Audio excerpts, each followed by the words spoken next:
So with us now reaching the end of Ultimate Endgame, this ending is giving me some Secret Wars 2015 vibes, and I'll explain why in just a moment. But also with Ultimate Universe finale dropping today, I'm going to be covering that in a separate video. So just as a heads up, that's something we'll be coming back to. So with that said, if you're enjoying these videos, be sure to drop a like, subscribe if you're new to the channel, and don't forget to hit that bell to get all notifications. Alright, so coming back, this starts up with Kang, or Tony Stark, in his fortress at the end of time, much like what we saw back in Ultimate Invasion, with him always coming from this location. But now we find him here observing the events of Ultimate Endgame issue 4, with him saying it's the death of a universe. It doesn't happen every day. Of course, I've been through this before. I know exactly how it's all going to play out, beat for beat. So many lives, so much potential wasted. Still, I watch. Again and again, I watch. Author and prisoner of events. But I'm getting ahead of myself. I'm always doing that. It's the end of the universe.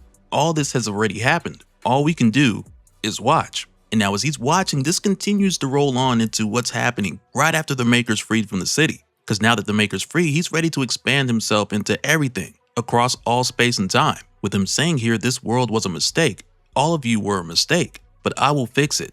I will fix the world. And now Captain Marvel from the Future Guardians, she's one of the first to pick up on this, both because of her cosmic awareness and because she remembers this as the event that destroyed her future. And she says here, infinite computing power combined with total temporal control. He's going to expand outward from this moment like a cancer throughout space and time. He's becoming a hyper object. And that's where Future Tony, who's watching, says, back then I'm thinking, which then sends us to current day Tony, which is kind of wild. But right now Tony's thinking. Captain Marvel is right. Her cosmic awareness gives her insights even I don't have. With the Darwin bubble gone, time resumes its normal shape and flow. I freeze time to give myself a second to think, but the Maker is way ahead of me. I feel him reaching out, dripping down my timeline to strangle me in the womb or destroy my great-great-grandmother. And even now in this moment, in this attack, present day Tony's beginning to realize one of the Maker's biggest secrets, and we'll see what that is in a moment. But first, we see that this space-time tentacle umbilical cord attack is disrupted and Tony saved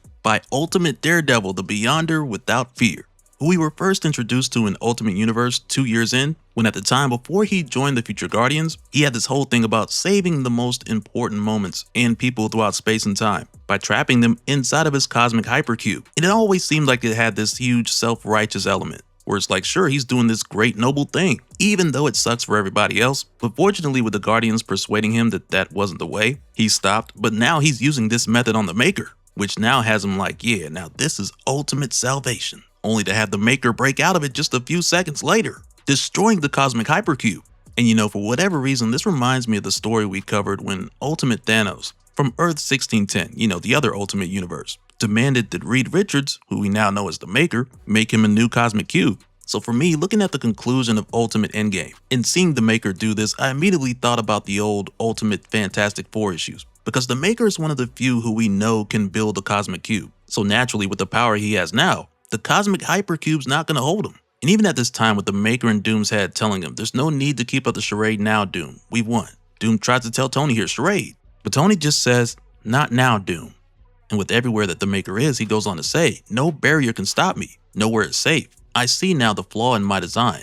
It's obvious. I believed I could perfect something inherently imperfect. What a fool I was. And I gotta say, I just love how T'Challa hops in here with a bazooka and he just blasts ultimate carnage like kaboom, kablow, only for him to come right back. And the Maker goes on here saying all the universes in all the multiverses produce precisely one perfect life form, me.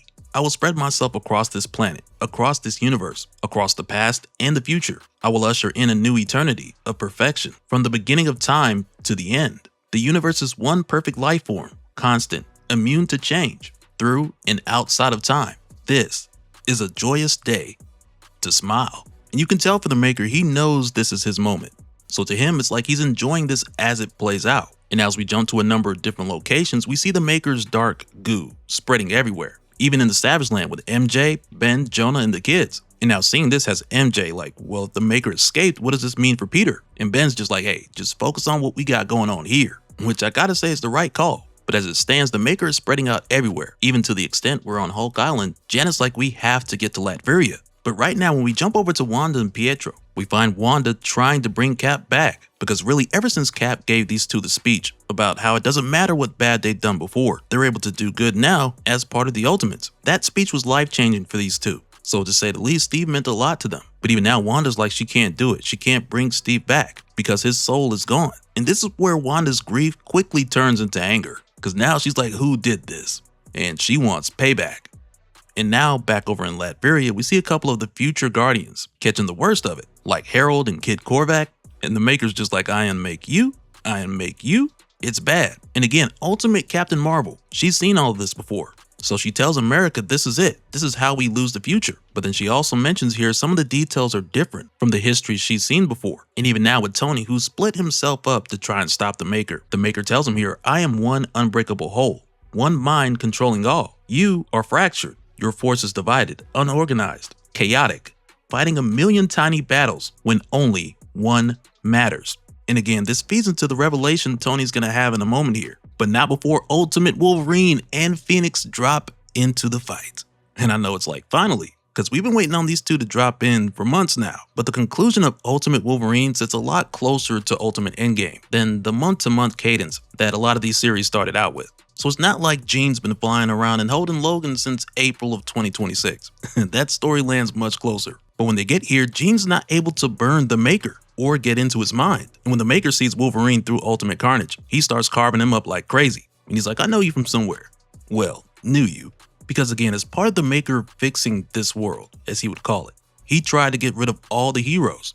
But like we saw in Ultimate Universe 1 year in, as well as Ultimate Wolverine issue 8, when he put the leaders of the Eurasian Republic in charge of quote-unquote managing mutants, Colossus and the others had their own plans, which is how we still got Directorate X, even though Weapon X was never supposed to happen. So for the Maker, this is kind of a, I know that ain't who I think it is sort of moment. But he goes on to tell Doom here, and it's kind of a response to Jean's reaction as well. But he goes on to say heroes, they're all the same, full of confidence. I should know, I was one myself in my misspent youth. And he goes on telling Doom, I created this reality as a refuge, a world without heroes, a grown-up world without gaudy costumes and catchphrases and childish morality, and you ruined it. And that's where Doom's like, this world is a mirror of its creator, hideous, inhuman, and broken. Then when the Maker goes on to tell Doom how he's a disappointment as far as reads go, he tells Doom that he can sense his excitement, because before blasting him here, he basically tells Doom like, I know deep down inside you've been wanting to unmake yourself. So with Doom being a variant of Reed, this wouldn't be too different. And now from here, when we jump over to the despicable Henry Duggery, one of his guys are trying to give him the heads up that the Ultimates are there. But because his army are all mythical creatures and giants, the dude that's trying to tell him, he's speaking in all kind of rhymes and riddles, but Duggery's just like, what is it, man? Spit it out. And he finally gets it out, but even still, it's hilarious. But he goes on telling them, the Ultimates, sire, they're here. They know that you killed Captain America, and they are angry. And that's where we see Hawkeye, Quicksilver, and Scarlet Witch. And Wanda's just like, where is he? The one called Britain. And you can tell she's just ready to wreck this guy. But in Duggery's case, it's his first time seeing her. So he's like, who is that witch? Her power is astounding. I must have it. And that's what the giant tells him. It's one of Emma Frost's girls, we believe. She channels primordial power, one of the elder gods. And Duggery doesn't believe it. He's like, the great old ones don't take students. But as it stands, it really doesn't matter what he wants to believe, because Scarlet Witch, Quicksilver, and Hawkeye have just melted their front line. So Duggery makes the command. He's like, assemble the Black Crusade, all the Merlins, and bring me Excalibur. But before that, when we jump back over to Doom, we see him get blasted, only to emerge right after with the powers of the Fantastic Four. So it's OG, Reed, Ben, Johnny, and Sue all in one. And when the Maker sees this, he's like, what the f did you do to yourself, you freak? And it's like, whoa, Maker, that wasn't in the script, man, chill. Your line was, oh, what a surprise, you know? But Doom goes on to explain here how he used the cosmic ray machine from the lab with short controlled bursts. And the Maker's like, so that's what you've been hiding? So you gave yourself powers, that's it? Because to the Maker, this pales in comparison to his grand plan, but he doesn't understand how crazy this is gonna get. And that's why he's telling Doom here things like, I'm ascending to godhood, okay? Time and space are playthings to me. You think that rocky skin's gonna save you? Cosmically powered or no, you're nothing, Doom. You think about deleting yourself 100 times a day. I know, I'm in here. And right in the middle of this, the Maker feels a hand on his shoulder, just before he catches a right from the ghost of Ben Grimm, who's accompanied by the ghost of Sue and Johnny. Because like we saw for a while now, we've seen Doom accompanied by these ghosts of Ben, Sue, and Johnny, who have been in his mind. And now that Doom's charade is over, They all go off attacking the Maker in Doom's mind, and it's brutal, because you got Sue putting invisible spikes through the Maker, Johnny's just lighting him on fire. It's crazy. But Doom goes on to say here that he realized something when he was inside the Cosmic Ray Chamber, and right now he shares that with the Maker because he tells him, I carry them with me, my friends, my family. I'm the only one who, if I die, they die with me. You see, Reed, my Maker, I cannot die. I have to live for them. And that's where Doom's like, this world must live, which means you have to die. And that's where Doom's like, Tony, make me a path, because Doom's got to get to the Immortus engine. And mind you, in this moment, Tony, he doesn't know what's going on. He's looking at Doom like, man, what the hell is this? Like, what just happened? Who are you talking to? So Doom tells him there's no time to explain. It all comes down to this moment. Tony, you and me, and the Immortus engine. 4 dimensions, remember?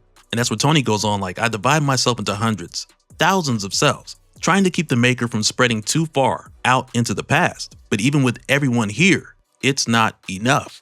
Not even close to enough. And even here, we see Maystorm talking about, what is it with goopy shadow monsters? It's always goopy shadow monsters, which is a huge part of what we saw in Ultimate X-Men. But going forward, Tony puts the word out to everyone else. And he's like, this is Iron Lad, calling all Ultimates. We have only minutes before the Maker replaces all life in the universe with himself. We need everyone now. Every person who can hear this, every person on the planet and beyond, strike as one. All of us, together. And now this is where we start to get into Tony realizing the Maker's big secret. In addition to a better understanding of what Star-Lord told Doom back when him and the Guardians came looking for America. Because at first Star-Lord was like, you look much different than the Doom I remember. Well, we know now why that's a thing. But also at that time, Star-Lord told Doom that it was between him and Tony, where one would destroy everything and the other one could save it. And it's like, we've been waiting a while to see what was up with that. And well, we're about to get that answer. But this starts with Tony saying, the Immortus engine renders space and time meaningless. It is the ultimate connection. The struggle, with its many independent moving parts, comes into alignment. And for a brief, beautiful moment, all struggle is one struggle. It's all one fight. And now that bit of information is a little something we saw the Maker give away earlier, with him straight up telling Tony the same thing. But now as Doom continues to make his way closer to the Immortus engine, the Maker says something here that just causes it to click for Tony. Because he says here, this fight is over. This universe is over. Your creator has judged you unworthy of existence. Soon the entire universe will agree. Those pathetic refugees from the future know. They've seen it. You've all seen it. The future is set. And that's where Tony's like, oh no, wait. That's why you chose this universe. That's what makes it special. I see everything now. The weft and weave of this universe, how it all fits together. And as Doom heads closer to the Maker's core, where the Immortus engine is, Tony breaks this all down because he says here, in most realities, when you change the past, you create a new timeline, a new branch. But your timeline, where the past is unchanged, continues on. But in our universe, when you change the past, you change the future. The Guardians are evidence of that. So are we. How else could Doom have saved us from the Hulk?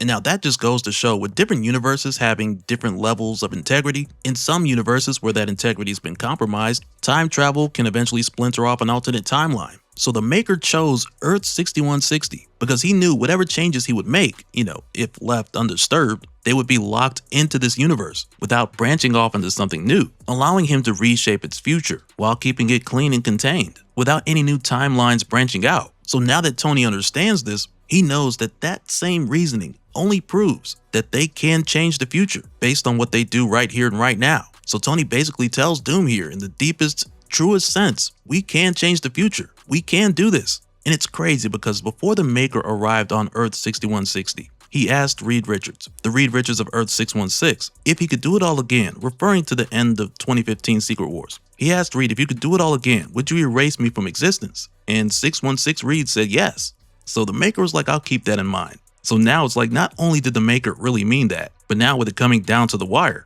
in what is literally a battle of wills between Doom and the Maker, in this moment where Tony tells Doom to change it, this is the very moment that the Maker has dreamed of since forever, because the maker has been jealous of what Reed Richards pulled off at the conclusion of the 2015 Secret Wars event. And I truly believe, aside from the maker wanting to alter this universe and create this new reality as a refuge and make it a world without heroes, underneath it all, he just wants to be the better Reed. Because even back at the time when the maker turned on 616 Reed Richards, there's a good chance he would have got away with it if the Molecule Man didn't step in. And I've always believed, and especially since the start of this whole thing, like going into Ultimate Invasion, I started to believe it even more. But with the maker learning after Secret Wars what 616 Reed Richards would go on to do, with him and T'Challa outsmarting God Emperor Doom, as well as that Reed facing God Emperor Doom and winning.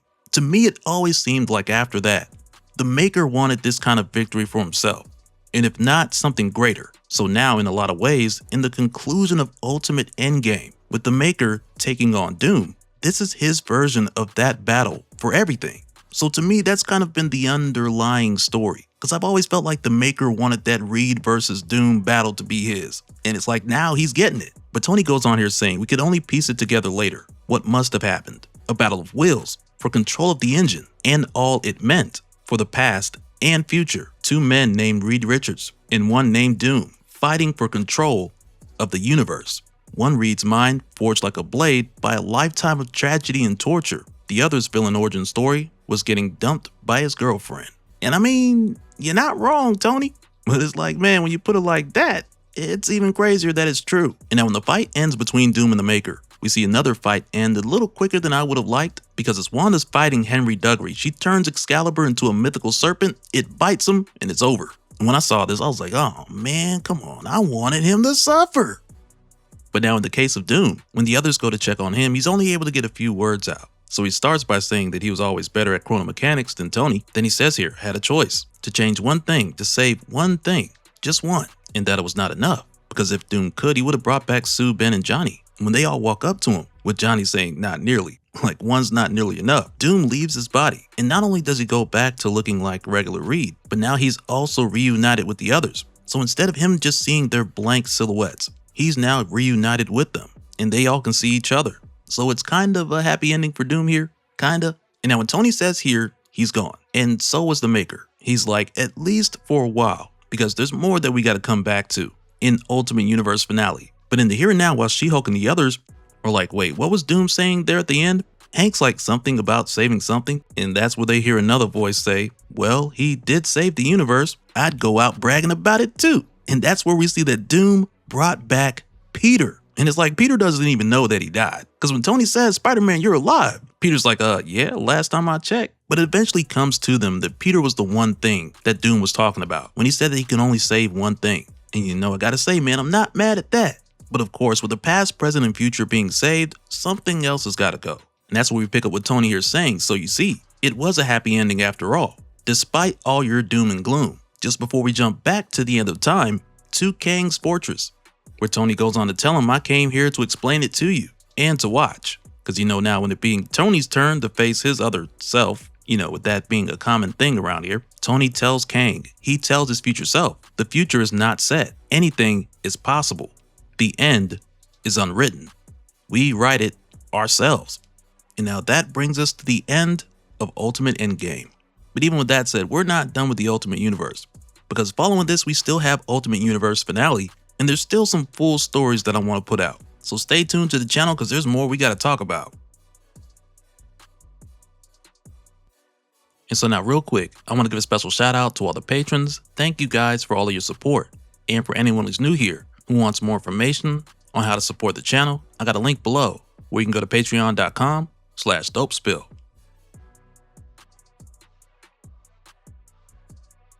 But that'll do it for this one, guys.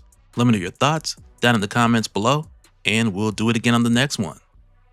All right, later.